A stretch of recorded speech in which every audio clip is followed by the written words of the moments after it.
Welcome to The Last Breakfast. Please enjoy the video.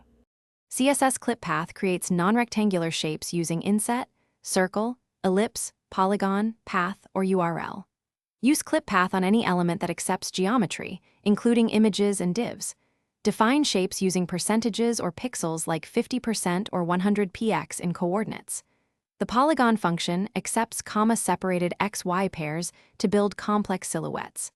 The circle and ellipse functions accept radius and center positions. The URL value references an SVG clip path by ID for advanced shapes and reuse. Define polygons with coordinate pairs like polygon, 0, 0, 100% 0, 75% 100%, 0 100%. Use percentages to keep shapes responsive across varying element sizes.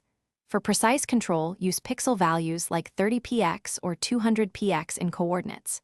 You can animate clip path by interpolating numeric values over 300 ms or longer for smooth transitions. Remember to include a fallback such as border radius or a masked PNG for older browsers.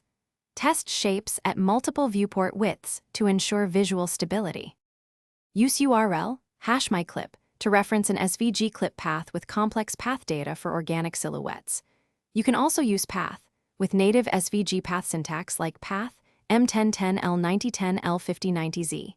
Clip path affects visual overflow but not DOM focus order, so ensure interactive elements remain keyboard accessible.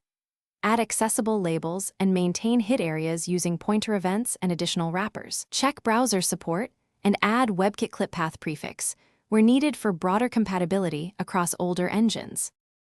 Thanks for watching. If this was helpful, leave a like and consider subscribing. See you next time.